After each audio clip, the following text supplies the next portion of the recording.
ఉత్పత్తి ప్రకరణం 2వ కథ బంధహేతువు. దృశ్య ప్రపంచం యొక్క అనుభవం పట్ల ఇది వాస్తవమే అను ఆరూఢత నమ్మిక కలిగి ఉండట చేతనే బంధం ఏర్పడుతోంది. దృశ్యం అవాస్తవమే, ఇది లేదు అను సదవగాహనముచే దృశ్యము స్వప్నతుల్యమై లేనిదే అగుచున్నది. అప్పుడు బంధము అనునదే ఉండదు. మరి ఈ దృశ్యభావం తొలగిపోయేదెట్లా? ఇదంతా అసత్యులమని గ్రహించేది ఎట్లా? ఈ జగత్తులో ఏదైతే జన్మించుచున్నదో అదియే వృద్ధి చెందుతోంది. అదే స్వర్గ నరకాలకు ప్రయాణం చేస్తోంది. అట్టిదానికే ముక్తి అనునది అవసరమగుచున్నది. ఈ జీవుడు వాస్తవానికి సర్వాతీతుడు, దృష్ట స్వరూపుడు. స్వస్వరూప జ్ఞానము లేకపోవట చేతనే జీవుడు బద్ధుడు అవుచున్నాడు. స్వస్వరూపమగు ఆత్మ ఇత పూర్వమున్నట్లే సర్వవేళలా ఉంటోంది. అట్లే సర్వదా కేవల సాక్షి మాత్రమై ఉండబోచున్నది అనున్నదే జ్ఞానం. అయితే ఆత్మ ఎప్పటికీ అట్లే ఉంటూ ఎట్లు ఉత్పత్తి బంధములను కలిగించుకుంటోంది? ఈ ప్రకరణంలో ఈ విషయమై అనేక విశేషాలు నీ ముందు ఉంచబోతున్నాను. దీనిని వింటే ఆత్మస్వరూప జ్ఞానం లభించగలదు. మొట్టమొదట కొంత సంగ్రహంగా చెప్పి ఆ తర్వాత నీవు కోరిన విధంగా విస్తారంగా చర్చిస్తాను. ఇకపై మనం కొన్ని సంఘటనలను కూడా పరిశీలించబోతున్నాం.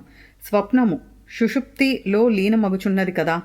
స్థావర జంగమాత్మకమైన ఈ జగత్తు కూడా ఒకానొకప్పుడు ప్రళయము అను దానిలోనే లీనమగుచున్నది. అనగా ఈ దృశ్య తతంగమంతా స్వస్వరూపమునందు విలీనమైపోతోంది. అప్పుడు మిగిలియుండు సత్పదార్థమునకు నామరూపములు ఉండవు, అభివ్యక్తము ఉండదు. అది తేజము కాదు, అంధకారము కాదు, అది నిష్క్రియము అపరిచ్ఛిన్నము అని మాత్రం గుర్తుగా శాస్త్రాలు చెప్తున్నాయి. లోక వ్యవహారం కోసం పండితులు అబద్ధానికి ఋతువు, ఆత్మ, పరబ్రహ్మము, సత్యము, శివము మొదలైన అనేక నామములు కల్పించుచున్నారు. అయితే అయ్యది శుద్ధ చిత్స్వభావమే అయినప్పటికీ స్వమాయ వలన తనంతట తానే జడరూపముగా వివర్ధమగుచున్నది.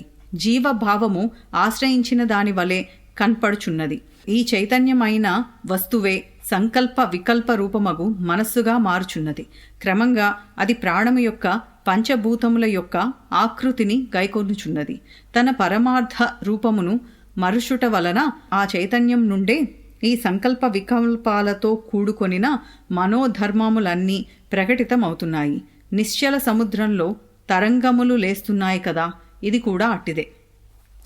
హిరణ్య గర్భుడు చైతన్యము సమిష్టి మనోభావమును పొందినప్పుడు హిరణ్యగర్భుడు అను శాస్త్రీయమైన పేరుతో చెప్పబడుతోంది. ఇట్లు ఆ చైతన్యమే వ్యష్టిగాను సమిష్టిగాను వెలయచున్నది. ఈ చైతన్యము సత్య సంకల్ప తత్వము అని కూడా చెప్పబడుతోంది. ఎందుకంటే అది తాను ఏది సత్యము అని సంకల్పిస్తుందో దానిని అట్లే పొందుతూ ఉంటుంది. తాను ఏది ప్రియము అని భావిస్తుందో అది అట్లే ప్రియంగా ఏర్పడుతున్నది. చైతన్యమే పూర్వ సంస్కారములను అనుసరించి ఈ అగ్ని, వాయు, జల, భూమి అనబడే చతుర్విధ భూములతో విరాట్ భావమును పదార్థ జలములతో కూడిన విశ్వసృష్టిని ఇంద్రజాలముల వలె సంకల్పిస్తోంది. బంగారు తీగ బంగారం కంటే వేరా? బ్రహ్మసత్ వలనే నిలిచియున్న ఈ జగత్తు బ్రహ్మం కంటే వేరు కాదు. బ్రహ్మం కూడా జగత్తు కంటే వేరు కాదు. అనగా ఈ జగత్తు యొక్క ఉనికి అది కారణమగు బ్రహ్మమునందే పర్యవసితమవుతున్నది. జగత్తు భావమునందే ఉన్నది, భావము బ్రహ్మమునందే కలదు. ఇట్లు జగత్తు యొక్క ఉనికి స్థానం బ్రహ్మమే అని చెప్పబడుతోంది. ఎడారిలో ఎండమావుల ప్రభావం చేత నదీ తరంగాలు కనబడతాయి. అవి అసత్యములే అయినప్పటికీ ఇవి జలకెరటాలే అని భావించి మృగములు అక్కడ జలం గ్రోలాలనే భ్రమచే పరిగెత్తుచున్నాయి. ఇంద్రజాలమయమగు ఈ నీవు, నేను, అతడు మొదలైన వాటితో కూడుకొని కనపడే ఈ జగత్తు అసత్యమే అయినప్పటికీ మనస్సు యొక్క ప్రభావం చేత నిత్యమైన దాని వలె ప్రసిద్ధి పొందుతోంది. దృశ్య వ్యవహారం. అందుకే తత్వజ్ఞులైన పండితులు అనేకమైన భేదములతో కూడుకొని ఎదురుగా కనిపిస్తున్న ఈ దృశ్య వ్యవహారమునకు కొన్ని సాంకేతిక నామములు ఉపయోగిస్తున్నారు. ముందు ముందు వాటిని మనం కూడా ఉపయోగించబోతున్నాం కనుక వాటిని వివరిస్తాను, విను. 1 అవిద్య.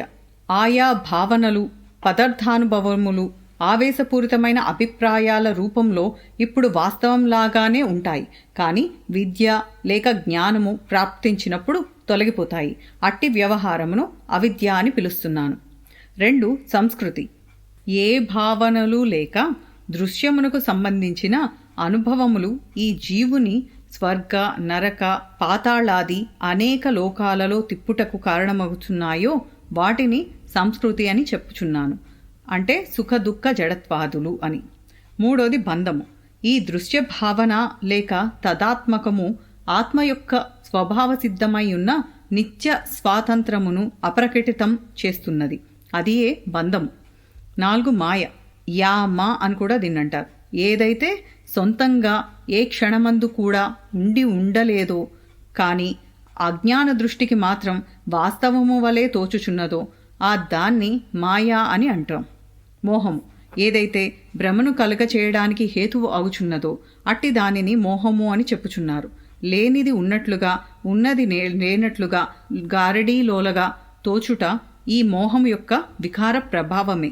6. మహత్తు. ఏదైతే దాటుటకు అత్యంత కష్టమైన దాని వలె తోచుచున్నదో దానినే మహత్తు అని పేరుతో చెప్పుకుంటున్నాం. 7. తపస్సు. ఏదైతే స్వస్వరూపం యొక్క అనుభవమును కప్పి ఉంచి ఈ జీవుని తన ఆత్మస్వభావం మరచేటట్లు చేస్తుందో దానినే తపస్సు అనే మాటతో ఉదహరిస్తున్నారు. ఇప్పుడు మనం బంధము అంటే ఏమిటో విచారిద్దాం. అటు తర్వాత మోక్ష విషయం కూడా.